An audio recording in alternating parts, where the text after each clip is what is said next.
I'm going to just go over this final exam version 3, and that's it for today, okay? So as I just go through these, if you have your calculator out, try to follow along, and if you have any questions, please ask in the chat box. Okay, so we have number 1, where we have to simplify the radical expressions. So like I said, these kinds of problems, I don't want you to waste any time. Just do it on the calculator, and that's it, right? But you know, those, especially those going to math 6, you should know how to do this by hand. So I'll do it by hand, you do it by calculator for now. So 8 radical 10 you can't simplify. 3 radical 360 you can, right? So that's 3 radical 36 times radical 10, right? So that gives me 3 times 6 radical 10, which is 18 radical 10, right? And we have 8 radical 10 plus 18 radical 10 are like radicals, so you get 26 radical 10. Okay. Number 2, we have to distribute, but I also noticed that this radical 3 is what's being distributed. I can see this as a radical 3 times radical 7 is radical 21. So when I distribute this radical 3, I get 3 radical 7 plus 5 times 3. So this is 3 radical 7 plus 15. Okay, any questions? The first two? Okay, number 3 is another easy one. Remember, because of our, oh no, did not mean to do that. Because of our properties of laws of radicals, right? You can actually write this as one radical. It's basically 2 times 70 over 5. So I can see that this cancels out, right? The 5 divides into the 70, right? So this is 1 and this is 14. And in the end, you get radical 2 times 14. But I can see 14 as 2 times 7. So now that I have these factors, I can see radical 2 and 2 give me 2 radical 7. So that's C. I forgot to circle number 2. All right, number 4.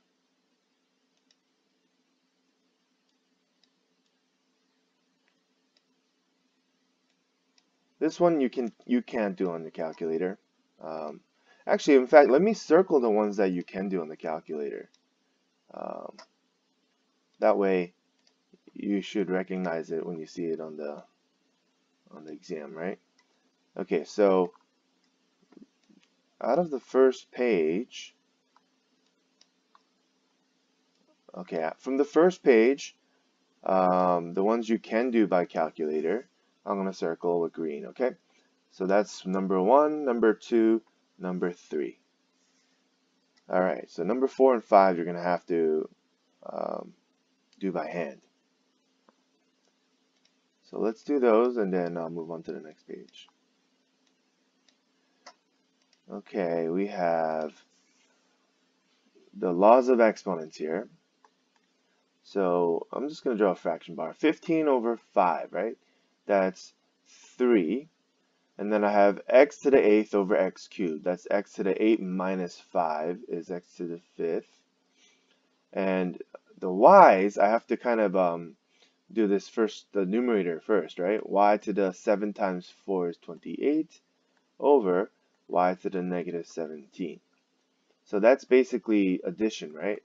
Because you got 28 minus negative 17 is y to the 45.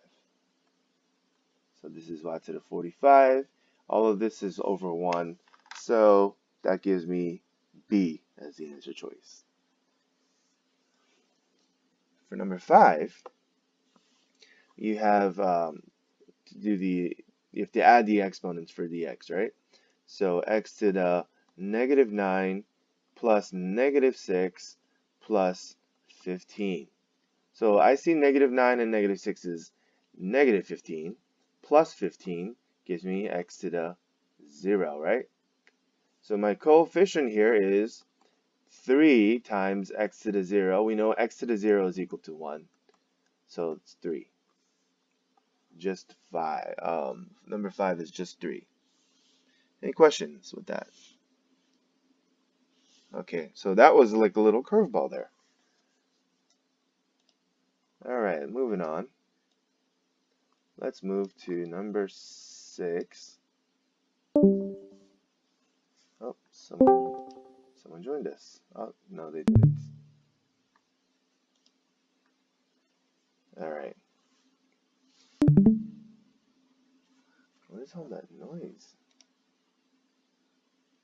Okay, I guess I gotta start recognizing those tones. I don't know what they may mean for the Discord. Anyway, number 6. We can't necessarily do this on the calculator. So let's do it by hand. First, we have to distribute and remove parentheses. So I have 11x squared minus 20x. I like to write it from highest to lowest power if they're already not written that way. And then distribute this minus sign, right? So we got plus 5x squared. So I can line it up like this as well, as we learned from the last class. We got plus 6x and minus 6. And we can do this so we can add vertically, right? So 11x squared plus 5x squared is 16x squared. Negative 20x plus 6x is minus 14x. And 9 minus 6 is positive 3. So I can see that the second answer, choice B, is the correct answer. Number 7 is distributive property, right? So we have to distribute every term here. We got 4x times x squared is 4x cubed. 4x times 3x is positive 12x squared. Then we have 4x times 2 is plus 8x. Then we move on to the negative 5. Negative 5 times x squared is negative 5x squared. So I'm going to write it vertically with the correct like terms. Negative 5x plus 3x is minus 15x, and then negative 5 times 2 is minus 10. So I did that so I can add vertically. All the like terms are lined up. Easy to see, right? So I get 4x cubed. 12x squared minus 5x squared is positive, so plus 7x squared. Then we have minus 7x minus 10. And I see that this, let's see here, the C, right? C is the correct answer. Any questions with that? Okay. For number 8, I believe you can do this on the calculator, but I'm not entirely sure, because I don't have your model calculator. So try it out, and if not, then you should still know how to do it by hand anyway. So but remember, you're dividing by a polynomial by a monomial. That means it's just taking the monomial and dividing it into every single term in the numerator. So in the end, or what it's going to look like is this. You're basically doing this if you look at it separately, right? Negative 10x to the 9th over negative 2x to the 5th, and negative 4x to the 5th over negative 2x to the 5th. Right? If you look at it individually, that's what it looks like, right? So negative 8 over 2 is negative 4. X to the 20 over x to the 5th is x to the 20 minus 5 is 15. So that takes care of the first term. Negative 10 over negative 2 is positive, so plus 5. X to the 9 over x to the 5 is x to the 9 minus 5 is 4. Then the last term. Negative 4 over negative 2 is positive 2, so plus 2. X to the 5th over x to the 5th is x to the 5 minus 5. That's 0. X to the 0 is equal to 1, right? As we know, x to the 5th can just cancel out with x to the 5th as well, as long as x doesn't equal 0, right? So our final answer is negative 4x to the 5th plus 5x to the 4th plus 2, B. Very good. All right, number 9 is a factoring problem. I told you all of these factoring problems, there are many of them on this test, and most of these you can't use a calculator. Okay, so let's take a look at number 9. For number 9, I look for the GCF, right? The GCF is what you factor whenever possible. So I see 5y, right, divides into both of them. That's the GCF. So 5y, and what do we get? We get 9x squared minus 4y squared. All right, so that means we got 5y, and then this is a difference of squares. I hope you recognize these difference of squares really easily now. So it's 3x plus 2y times 3x minus 2y. Okay, does anyone have questions with that one? Right, so make sure you double check. It's not answer B, right? As you see, it's going to be answer A. Okay, number 10. We have 2x squared plus 11x plus 9. We have to find which of these answer choices is a factor. So we just have to factor, right? So like I talked about in the last test, I said you can factor using the trial and error method or the AC method, right? And I said the trial and error method, once you master it, is faster most of the time. Okay, so I'm going to do it that way, but I'll also show you the AC method because AC method utilizes something called factor by grouping later on, which you use to do number 11. So let's do the trial and error first. So how do you get 2x squared, the first term, right? So anytime you have a quadratic, right, that you're factoring, the first term is the first of each factor. So how do you get a product of 2x squared? It's by multiplying 2x and x, right? And then we look at our last term, which is 9, and look at the factors of 9. That's the second factor of each of these factors, or second term of each of these factors, rather. All right, so I can do 1 and 9, or 3 and 3, right? And the position also matters too. It could be 9 and 1. Now, what I'm supposed to look at is the sum of the products of the outer and the inner.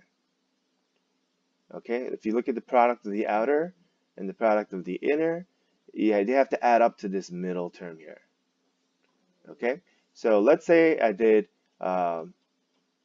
If I had done 1 and 9, you can see how the outer is 18x, right? Here, I'll write it in for now, but it's not the correct. You're gonna see it's not the correct answer. See, if I did 1 and 9, you see how it's 18x plus 1x is 19x. That's not it, right? Even if I flip these terms, let's see what you get. You get 9 and 1, right? What is this? This is 2x plus 9x, and you see how this adds up to 11x? So that's how I know this is the correct order, right? If I had done 3x, right, you're going to see 2x plus, I'm sorry, not 3x, I meant 3 and 3. You're going to get these factors, and look at the outer and the inner. This would have given you 6x plus 3x, right, is 9x. So as you can see, it's not the correct answer. So that's how you can go through all of these factors and check. That's why it's called the trial and error method, right? But as you practice them, you'll be able to find the outer and the inner quickly in your head, and you don't have to write these numbers down. And you'll see, oh, okay, 2x plus 9, x plus 1. As I look at the answer choices, there's no x plus 1, but there is a 2x plus 9. Okay, so now let's try the AC method. So the AC method, you have to write from, make sure all the like terms are combined. So it's in the ax squared plus bx plus c form, right? So that you get a is equal to 2, b is equal to 11, and c is equal to 9. Then you do a times c, which is 2 times 9 is equal to 18. Factors of 18 that add up to 11. So it's actually 2 and 9, right? 2 plus 9 adds up to 11. So this represents the middle term. These two break 2x and 9x add up to the 11x. So that's what I did to replace 11x now. So 2x squared plus 2x plus 9x plus 9. So now the 11x is gone, in its place is 2x plus 9x. Now you can factor by grouping at this point. So you split them up into two different groups, right? So in this first group, you see the GCF is 2x, right? If you factor out 2x, you get x plus 1. And then in the second group, the GCF is a positive 9. This leading coefficient is a 9. So you factor out a positive 9, and you get x plus 1. And then you see the common binomial factor of x plus 1. And then the other factors are the remaining, 2x plus 9. And there you have it. That's the AC method. So again, practice that one because you can use it for the next problem. So in this next problem, you see a polynomial with 4 terms. And usually those are the ones that they test you to factor by grouping. So again, look at the first group and look for the GCF. So for the numerical coefficients, there's no common factor besides 1, right? And then for the variables, there's c. So I'm going to factor the c out, and I get 6w plus 5z. For the second group, you see how the leading coefficient is a negative? So you have to factor out a negative there. So it's actually negative 5, and the variables are d. So what do you get for the remaining factor? It's 6w plus 5z. Okay? So as you can see, the common binomial factor in both terms is 6w plus 5z. And what's the remaining? It's c minus 5d, right? c minus 5d. So that's answer choice B. Okay. There you have it. So none of those you can do by calculator. So out of the first 11 questions, you can only use the calculator on the first 3. So hopefully there are more calculator questions coming up. Let's see. Number 12. Okay, that's a non-calculator question. We have to translate this into an algebraic equation, right? So 76 is, right? Is my equal sign. So I'm going to write 76 equals 40 subtracted from. So subtracted from means you take this and you subtract it from this number, right? This entire number. So 3 times the number is 3 times m, right? M represents my number. And then I'm from 3m, I'm subtracting 40. Okay, so that's what we get. And that is answer choice D. Okay, number 13 looks like a calculator problem, right? This is your number solver, I believe, right? Or equation, I forget what it's called. Not number system, number solver. Do you know what it's called on your calculators? Can you double check for me? So on this one, you can just do whatever that solver is, right? And type in each side of the equation, right? So on the equal sign, this would be your left-hand side, right? And then this would be your right-hand side. So you could just type those in and solve it, which is pretty simple then, right? But we have to also know, for those continuing on to Math 6, how to do this by hand, right? So I like to multiply by the LCD. The LCD in this case for 6 and 10 is 30. Okay, so I'm going to multiply all the terms by 30. So I have 30 times x plus 9 over 10 is equal to 30 times x plus 3 over 6, and then plus 30 times 3 over 10. Okay, notice I kept all the signs there, like this plus there, right? Okay, let's see what happens here. Remember, this is multiplication. This is 30 over 1, right? So I see that the 10 goes into the 30 3 times. The 6 goes into this 30 5 times. And this 10 goes into this 30 3 times. So now we have, over here on the right, I have 3 times x plus 9 is equal to 5 times x plus 3 plus 3 times 3. This is much easier now that the fractions are all cleared out. So let's distribute and figure out what x is. So I have 3x plus 27 is equal to 5x plus 15 plus 9. So let's combine these like terms a bit, clean it up. Nothing on the left-hand side, but on the right I have 5x plus 24. So it looks like I can, this is a one variable equation, I can solve for x, right? So make sure all the x's are on the left-hand side, non-x's are on the right-hand side. So I'm going to subtract 5x on both sides. So I get negative 2x is equal to, and then subtract 27 to both sides. 24 minus 27 is negative 3. And then lastly, we divide both sides by negative 2, and we get x is equal to positive 3 over 2.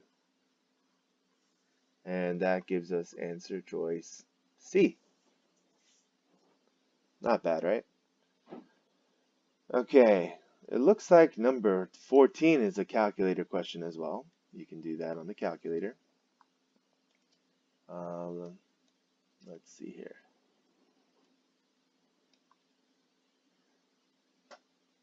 Let's do this purple ink here. Okay, so again, type it into the calculator and get the answer, or distribute. So we got 3x minus 53 is equal to negative 6x minus 8. So this is the same problem as the previous, right? Except without the fractions. So let's gather the x's to the left. So I'm going to add 6x to both sides. So I get 9x is equal to negative 8 plus, so negative 8, you have to add 53, right? So we get 45. Divide both sides by 9. X is equal to 5. So that's answer choice D. Okay, fortunately, number 15 is also on your calculator. You could do on your calculator. Let's see here. Yeah, you could type this as a system solver, right? I forget what it's called there. System solver. And it's a 2 by 2, right? The 2 by 2. So you can do that. All right. Otherwise, you would have to do it by hand. Okay, so if we did it by hand, I see that the answer choices are all y is equal to, right? So that means I'm going to have to cancel out the x's on this system here to save me some time. Does that make sense? So solve for the other variable for whatever, I mean, cancel out the other variable if the answer choices are y. Okay, it'll save you a little bit of time that you can use for the other questions. All right, so let's take a look here. So I have for the x's, since I'm trying to cancel out the x's, I see there's a 1x in the numerator here and a negative 3x. So the LCM, right, is 3, right? So I have to multiply this numerator, not the numerator, the first equation by 3, right? And by doing that, I actually get 3x plus 12y is equal to negative 48. Okay, and then the second equation I can leave alone because it's already a 3 or a negative 3, right? Okay, so now I can add vertically, and you see how the 3x's cancel out, right? The 3x minus 3x is a 0x, right? Then we have 12y minus y is 11y, which is equal to negative 48 minus 7 is negative 55. Okay, now we can divide both sides by 11, so negative 55 over 11 gives me negative 5. So we can circle C as our answer. Notice we don't even have to solve for x here, right? Normally, we do solve for x, right? Because the solution of a system is the point of intersection of these two equations, correct? And in a point, it's an ordered pair. We have the x-coordinate and the y-coordinate. But in this multiple choice question, we don't have to. All right. So number 15 was a calculator question. Moving on to 16 and 17. All right, 16 is non-calculator. You have to solve for y, right, which is on the right-hand side. So first thing we do is any addition subtraction. I'm going to do z minus 9x to get the y by itself, and then divide both sides by 3, right? So that way we have y is equal to z minus 9x over 3. So z minus 9x over 3 is b. That was easy. All right, number 17. This one is actually a calculator question. You can do this as a poly solver, right? So take a look at that. But otherwise, it's a quadratic equation, right? So quadratic equation, the way you solve those, you have to first set it equal to 0. So I got x squared plus 15, right? So let me actually subtract the 8x on both sides. So minus 8x plus 15 is equal to 0, right? And now we can use any of the methods we know to solve a quadratic, right? We can either factor, which is the preferred method, or you could complete the square, which is the long way of doing it, or you could use the quadratic formula, right, which works for all quadratic equations. So I'm going to factor because that's the easiest way. So this comes out to x minus 5, x minus 3 is equal to 0. And then using the 0 factor rule, right, or the 0 product rule, you got x minus 5 is equal to 0, and, right, or x minus 3 is equal to 0. Solve for x, we add 5, we get x is equal to 5, or x is equal to 3. So 5 or 3 is C. Okay, not bad at all. So that's the first page. That took 28 minutes. Oh, it's the third page, sorry. Up to the third page took 28 minutes. We are almost done. Okay, we have a right triangle, and we have to solve for the missing side of this right triangle. This should be pretty easy if you remember the Pythagorean theorem, right? So let's say the Pythagorean theorem is leg squared plus leg squared equals hypotenuse squared, right? Or in other words, a squared plus b squared equals c squared, right? A and b are the legs, c is the hypotenuse. But in this case, we have the leg here is 6 squared plus the other leg is 6 squared is equal to x squared. So if we take the square root of both sides, we get x. So what is that? This is 36 plus 36 is equal, square root of that is radical 72, right? And in this one, it's 36 times 2, as you can see from the 36 plus 36, right, is equal to 6 radical 2. That is answer C. Any questions there?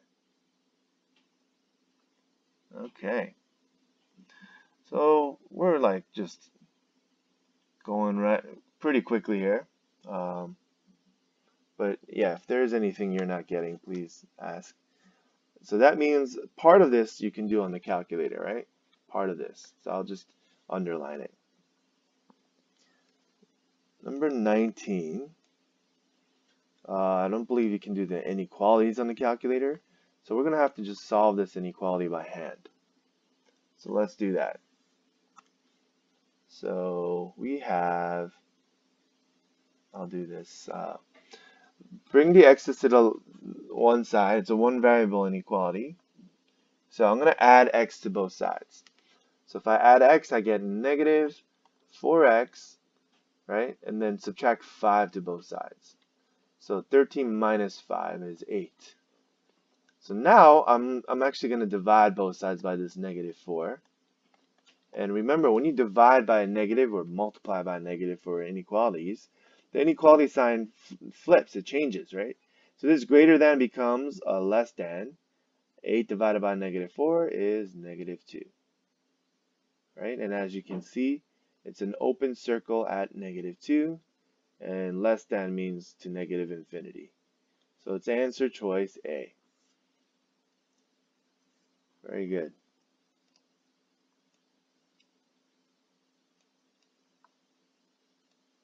So next time, I hope you have number 4 completed, version 4 completed. That way you know what you did right or wrong, and you can actually ask questions, right?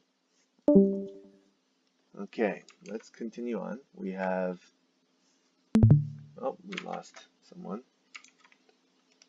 That's okay. I'm sure technical difficulties, right, when we're dealing with these online things. All right, so we have, this is from way back in early, like the first or second week of school even, right? So we have an expression where we have to substitute these values, right? So let's substitute this in properly.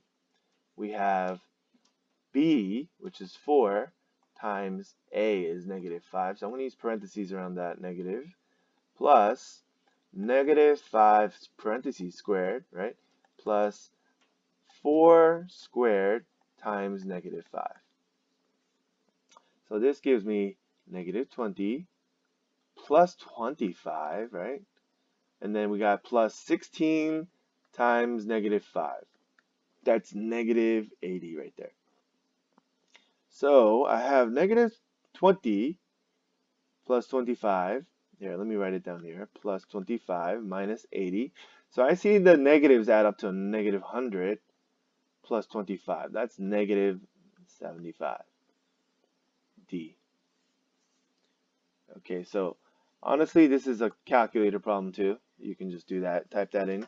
But you have to use parentheses around the negatives, otherwise you're going to get the wrong answer, right? Because as you remember, I hope you remember, I've talked about this many times, right? If I do negative 2 squared like this is minus 4 or negative 4. But negative 2 in parentheses squared is equal to negative 2 times negative 2 is positive 4, right? So because of that, right, using the order of operations, the calculator will follow the order of operations. Okay, so please be careful. Okay, number 21. We've done so many of these. I hope it's still somewhere in your brains, right? Okay, so we have to graph this two variable linear equation. So remember, most of these problems that they give you on the final, you can do it by finding the x and y intercepts. And the way you do that is by substituting 0 for either one, right? Or I like to do the cover-up method. Remember how I showed you can cover up whichever one's 0? And like for example, if x is equal to 0, 3 times 0 is 0. So I cover up the 3x and I have negative 6y is equal to 18, right? So let me do that over here. So 3 times 0 minus 6y is equal to 18. So I'm basically covering up the 3 times 0. So I only have negative 6y is equal to 18 that I'm looking at. So when you divide by negative 6, you get y is equal to negative 3. So the ordered pair for this is 0, negative 3. Then I do the other one. 3x minus 6 times 0 is equal to 18. So I can cover up the 6y, the minus 6y. So all I'm really looking at is the 3x is equal to 18. Divide by 3, we get x is equal to 6. So this ordered pair is 6, comma 0. Okay, is that familiar? That cover-up method that I talked about or showed you in class?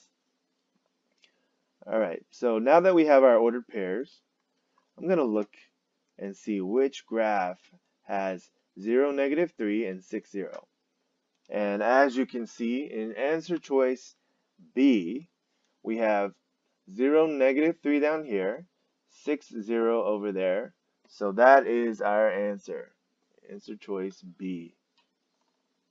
Okay? Any questions?